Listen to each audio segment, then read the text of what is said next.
तो my dear students, welcome to dream classes. मैं Sanjeev sir आप सभी का स्वागत करता हूं, हार्दिक अभिनंदन करता हूं आज के नए वीडियो में। और आज का क्लास जो बच्चों इंडियन सिविलाइजेशन एंड कल्चर का पार्ट 2 लेकर के मैं आया हूं। 100 मार्क्स की जो आपकी बुक है रैम्बो का, उसी का पहला लेसन प्रोसेशन से है। और इसका एक वीडियो मैं ऑलरेडी यहाँ पे रिकॉर्डेड कर चुका हूँ, आप लोग को दे चुका हूँ। इसका सेकेंड पार्ट आज लेकर के आया हूँ आप लोग के बीच में, और जानेंगे एक एक करके लाइन बाय लाइन क्या माजरा है इस लेसन का। और लेखक जो हैं महात्मा गांधी जी हमें क्या संदेश देते हैं, क्या बताना चाहते हैं इस अध्याय से।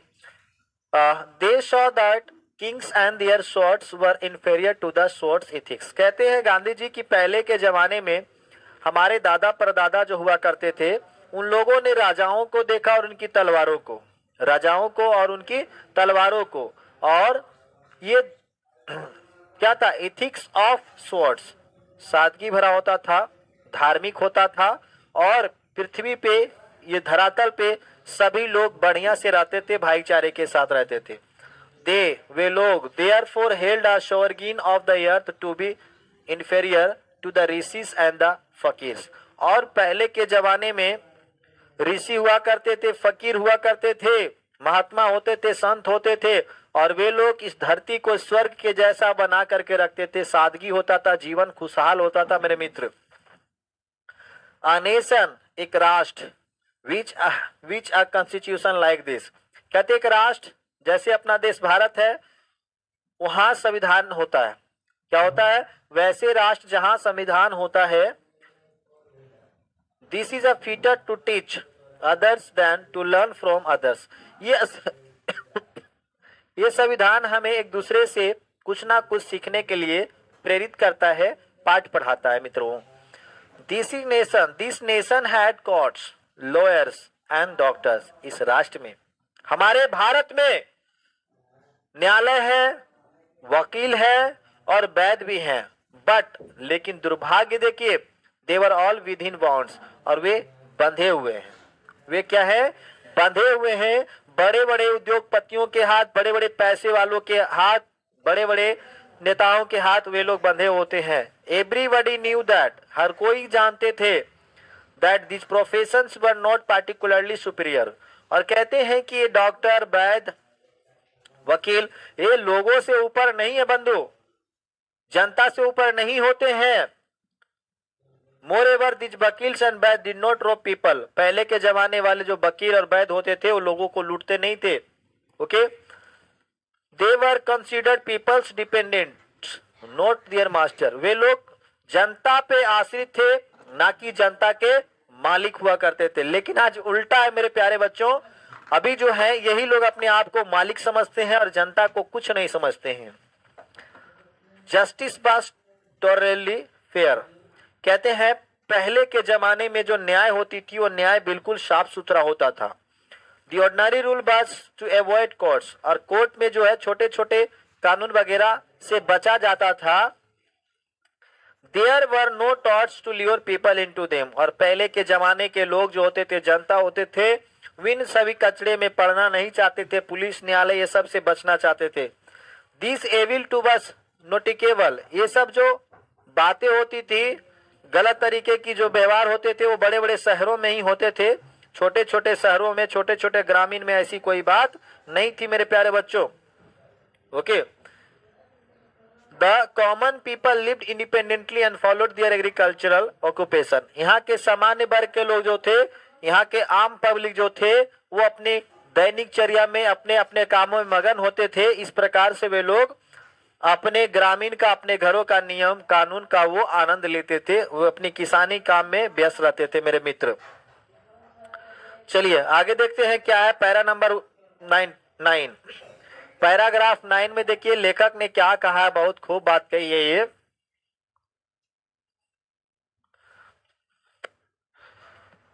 The Indian civilization as described by me has been so described by its voters। कहते हैं जो भारत की सभ्यता मेरे द्वारा वर्णन किया गया है, इस सभ्यता को बहुत सारे लोगों ने वर्णन किया, अनेक लोगों ने वर्णन किया। No parts of the world, दुनिया की कोई ऐसी भाग नहीं है मेरे प्यारे बच्चों, एंड अंडर नो सिविलाइजेशन, जो सभ्यता के अधीन नहीं है। हम ऑल मीन अटेंडेंट परफेक्शन, कहते हैं हर लोग अपने स्नेह करते अपने जो सभ्यता है उससे। The tendency of Indian civilisation is to elevate the moral beings. Bharat की जो संस्कृति का जो परंपरा है, हमारे सभ्यता का जो काम है, वो नैतिकता का जो है बढ़ावा देना होता है, विस्तार देना होता है। That of the western civilisation, अगर वही बात करी जाए पश्चिमी सभ्यता की, तो ये लोग सिर्फ और सिर्फ इमोरलिटी प्रोपगेट करते हैं, ठीक ना, इमोरलिटी को प्रोपगेट करते हैं, अनैतिकता चीज को बढ़ावा देते हैं।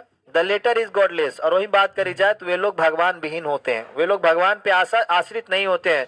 The former is the based on, और हम लोग अगर भारत की बात करी जाए, भारतीय लोगों की बात करी जाए, तो बेटा हम लोग हर कदम पे भगवान का आस्था का नाम लेते हैं, ठीक ना। Belief in God, to understanding and believing, समझने और विश्वास करने के लिए। It is behoves every lover of India cling to the old Indian civilisation even as a child clings to the mother's breast. कहते हैं समझने के लिए और इसे मानने के लिए एक उदाहरण यहाँ पे लेखक ने दिया, बहुत अच्छी बात कही है कि जिस प्रकार से छोटा सा बच्चा अपनी माँ की गोद में उसके सीने पे दूध पीने के लिए चढ़ता है, उसी प्रकार से यहाँ के लोग, यहाँ के जो जनता है भारत के, अपनी पुरानी परंपरा, अपनी पुरानी सभ्यता को गोद में खेलते हैं और बढ़ते हैं। Okay, I am no hater of west, कहते हैं मैं पश्चिमी देशों से घृणा नहीं करता हूं, मैं पश्चिमी देशों से घृणा नहीं करता हूं। I am thankful to the best for many things I have learned from western literature. कहते हैं मैं तो उनका शुक्रगुजार हूं भैया, क्योंकि बहुत सारे साहित्यिक चीजों का ज्ञान मुझे पश्चिमी देश वालों से मिला है, मैं उनका घृणा नहीं करता हूं। लेकिन I am thankful to modern civilisation, लेकिन मैं शुक्रगुजार हूं आधुनिक सभ्यता का, जिसने मुझे क्या पाठ पढ़ाया है। अगर मैं भारत को, if I want India to rise to its fullest height, अगर कहते हैं मैं भारत को ऊंची बुलंदी पे ले जाना चाहूं, I must tell to my country man, तो अपने देशवासियों को एक बात जरूर बताना चाहूंगा, वो भी निर्भीक होकर के, कि यदि after years and years of experience of modern civilization, कहते आधुनिक जमाने का अनुभव आपको बरसों बाद काम देगा, तुरंत नहीं काम देगा मेरे प्यारे बच्चों। I have learned one lesson from it, और यही है, इसी पाठ को गांधी जी ने आधुनिक जमाने से सीखा है, और उन्होंने कसम खाई है कि एक न एक दिन अपने राष्ट्र को, अपने देश को जरूर चमकाएंगे। ओके माय डियर स्टूडेंट्स, अब है what is that modern civilisation, आखिर आधुनिक सभ्यता क्या है मेरे बच्चों, क्या है। कहते हैं it is the worship of the material, या पैसों की पूजा है। क्या चीज है, पैसों की पूजा है। It is the worship of the brute in us. अब देखो हम लोग के अंदर में इतने पैसे वगैरह है, ठीक ना, वो उस चीज के बारे में बता रहे हैं कि हम लोग इतने उलझ गए हैं। It is undoubted materialism and modern civilization is nothing if it does not think at every step that trip of material civilization। कहते हैं कि आधुनिक सभ्यता कुछ नहीं मेरे भाई, आधुनिक सभ्यता कुछ नहीं है, बल्कि यह हर कदम पे चलने के लिए, मतलब हर कदम पे आपको पैसे की जरूरत होगी। ओके, हर कदम पे आपको पैसे की जरूरत पड़ेगी ही पड़ेगी बंधु, और यही है आधुनिक सभ्यता और कुछ नहीं है।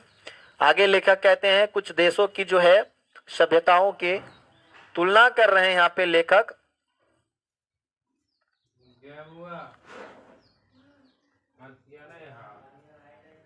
चलिए, द डिस्टिंग्विशिंग नहीं, it is perhaps necessarily if not useless to weigh the merits of the two civilisation. कहते हैं तो शायद आवश्यक नहीं कि दो देशों की, दो सभ्यताओं की गुण के बारे में अगर हम तुलना करें तो, जैसे कि best has evolve a civilisation on suited to its climate. पश्चिमी देश की जो सभ्यता है, परंपरा है, वो अपने जलवायु, अपने क्लाइमेट के अनुसार सेट करते, अपनी चारों तरफ स्थिति के अनुसार। लेकिन अगर बात करी जाए हमारी अपनी सभ्यता की, अपने भारत की सभ्यता की, तो ये अपनी स्थिति के अनुसार, अपने कंडीशन के अनुसार बनाता है।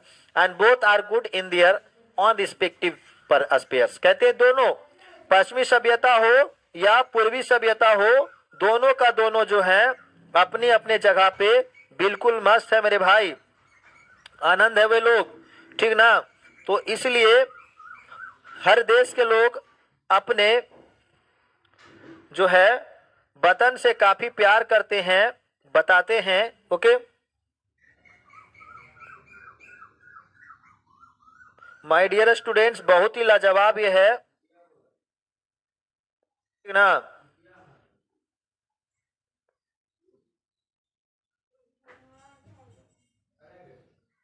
चलिए जी आगे की बात करते हैं।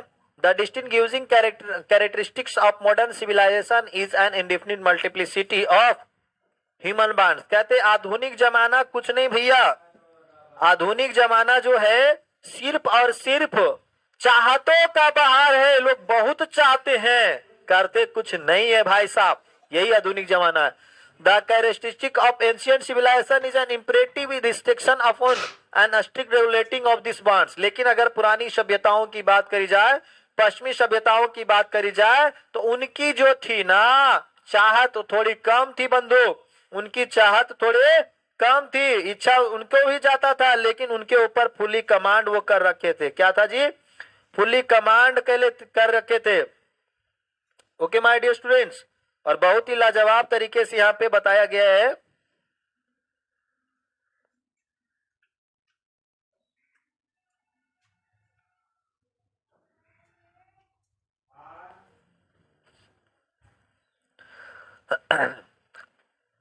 द मॉडर्न और western insatiableness arises really from bonds. कहते हैं आधुनिक जमाना और पश्चिमी सभ्यता की देश जो है हमारी चाहत से ज्यादा हो गई है। क्या है?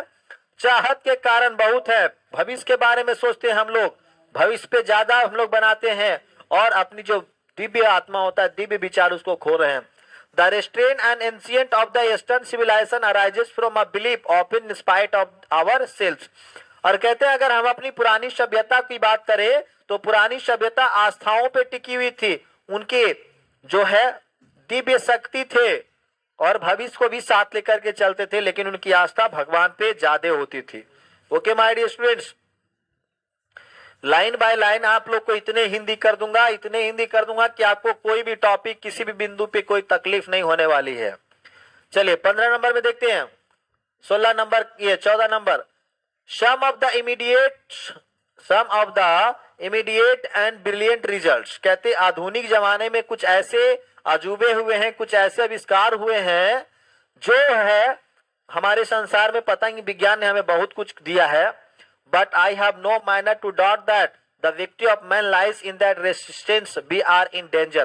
कहते हैं मुझे ये विकास, इस संस के दिया हुआ सारे चीज से कोई परहेज नहीं है, कोई शक नहीं है, लेकिन इन सभी विकास पे हम लोग खतरे पे हैं, ठीक ना। कहते हैं watering away the permanent good for a momentary pleasure. हमें क्षणिक सुख के चलते इन परमानेंट सुखों को हम लोग छोड़ रहे हैं, भगा रहे हैं बाबू।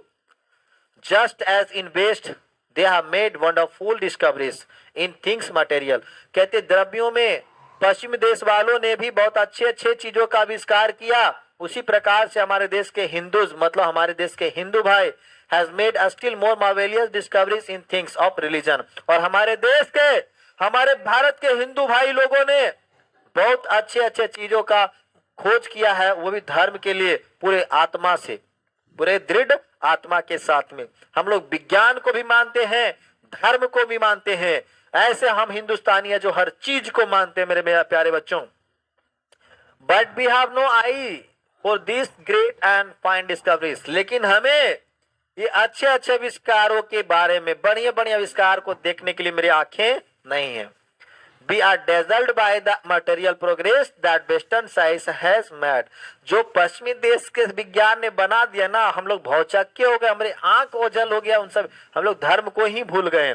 I am not enamored of that progress। मैं ये जो प्रोग्रेस है, विज्ञान की जो विकास है, मैं इससे विचलित नहीं हूँ। इनफैक्ट वास्तव में it almost seems as the god in his wisdom has prevented India from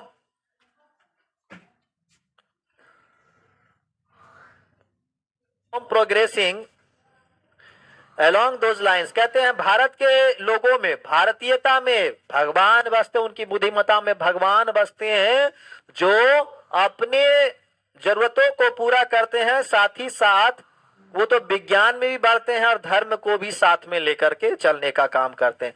after all there is something in Hindus, कुछ न तो कुछ है हमारे हिंदुओं में, that has kept it alive till now, जो अभी भी जीवंत है।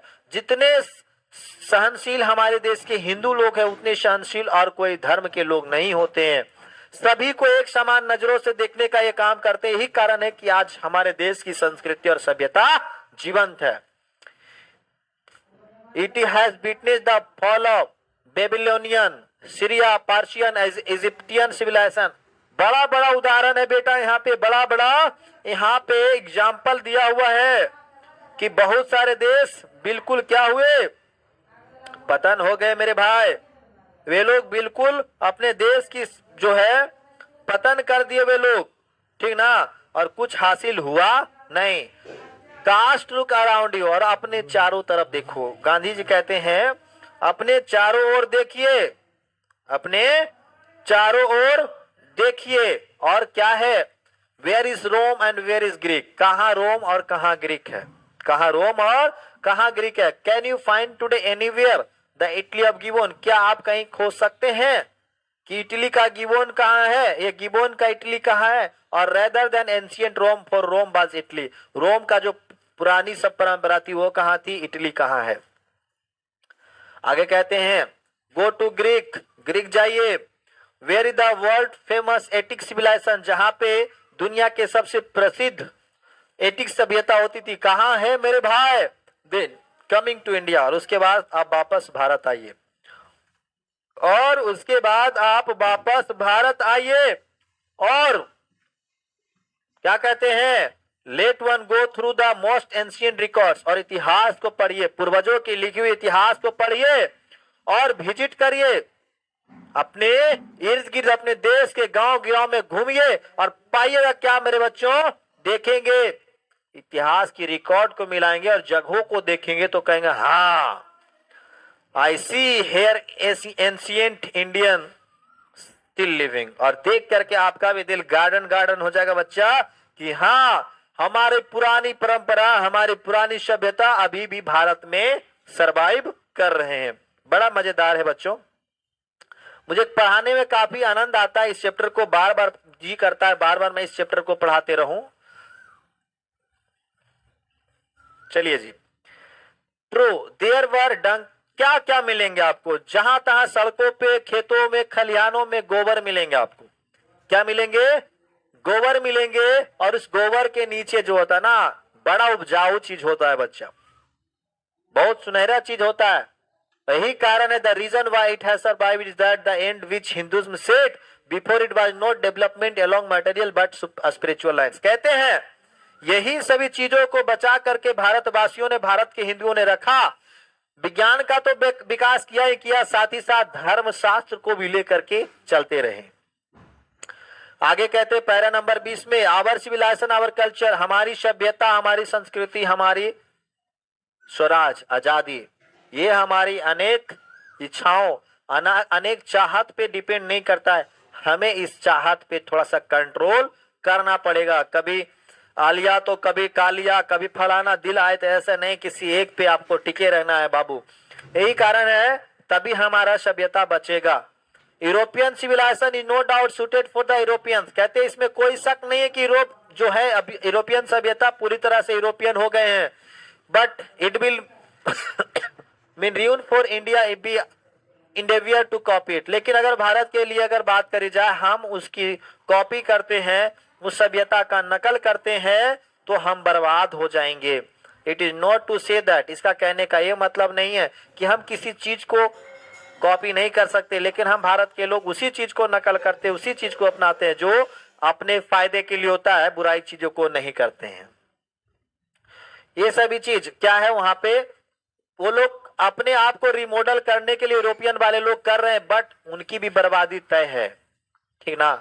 चलिए पैरा नंबर 22 में, the incessant search for material comforts and their multiplication is such an evil and make bold to say that the Europeans themselves will have to remodel their outlook if they are not to perish under the weight of the true the comforts to which they are becoming slaves. कहते हैं कि ये लोग बाहर का दिखावा, कहते हैं अंदर से, बाहर से जीट जाट, अंदर से मोकामा घाट है, एकदम वही कहानी है बाबू।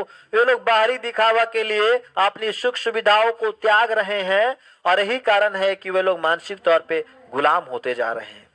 It may be that my reading is wrong, हो सकता है यह भी कि मेरी पढ़ाई गलत हो, गांधी जी कहते हैं, बट आई नो दैट, लेकिन मैं जानता हूं भारत के लिए to run after golden fleece is to court certain death. लेकिन भारत एक सुनहरा जगह है, अगर इन सब के पीछे जाएंगे तो मौत निश्चित है, बर्बादी निश्चित है। हम लोगों को अपने दिल को ये चीज पे लगा लेना चाहिए। एक ऐसी विचार है, पश्चिमी देश की फिलोसफर है, उनका कहना है plane living and high thinking, सादा जीवन और उच्च विचार। इसी पे हमारा दिल दिमाग को कायम रखना चाहिए। Today it is certain that the millions can not have high living and be the few. Gandhi कहते हैं आज के जमाने में लाखों ऐसे लोग हैं जिनके पास रहने की उच्च साधन नहीं है, कुछ ही लोग के पास में उच्च साधन है, कुछ ही लोग टाटा बिरला अंबानी है, who protest to do the thinking for the masses run the risk in vain search after high living of missing high thinking। आज के लाखों करोड़ों लोग ऐसे हैं बच्चों जो अपने उच्च रहन सहन के लिए अपने स्तर, अपनी विचार की स्तर को नीचे करते जा रहे हैं। मतलब अब क्या हो गया, ऊंचा लिविंग नीचा सोच, ऐसी विचारधारा हो रही है। तो गांधी कहते हैं आप भी रखिए, गांधी कहते हैं हमें उतना ही धन देना चाहिए जितना हम लोग खा सके, जीवन गुजार सके, उससे अधिक होगा तो भी कला है। Civilization in the real sense of the term consists not in the multiplication but in the deliberate and voluntary restriction of bonds। कहते हैं गांधी जी कि सभ्यता अनेक इच्छा नहीं है, बल्कि हम स्वयं सेवक होकर के लोगों की सेवा करें, हमें चाहत पे थोड़ा कंट्रोल करना होगा, वही हमारी सभ्यता है। This alone increase and promotes contentment real happiness. जब आप लोगों की मदद करेंगे, लोगों की सहभागिता बनेंगे, यही आपको वास्तविक खुशियां देगी और सेवा करने की और ताकत आपको मिलेंगे। A certain degree for physical harmony and comfort is necessary। कहते हैं अपने जीवन यापन करने के लिए कुछ धन चाहिए होता है, ज्यादा धन नहीं। और ज्यादा धन अगर होगा तो ये भी आप लोगों की मदद नहीं कर पाएंगे और आपके अंदर में भी डर रहेगा कि कोई ना कोई इसे लूट लेगा, छीन लेगा। तो बच्चों कहने का मतलब है कि एक व्यक्ति को उतना धन अवश्य होना चाहिए जितना से उसकी जीवन यापन हो सके, कुछ बचे तो गरीबों में दान कर देना चाहिए, लोग की मदद करनी चाहिए। यही था कहानी का पूरा निचोड़। बस हम लोग मिलेंगे अगले वीडियो में, तब तक के लिए सभी को जय हिंद।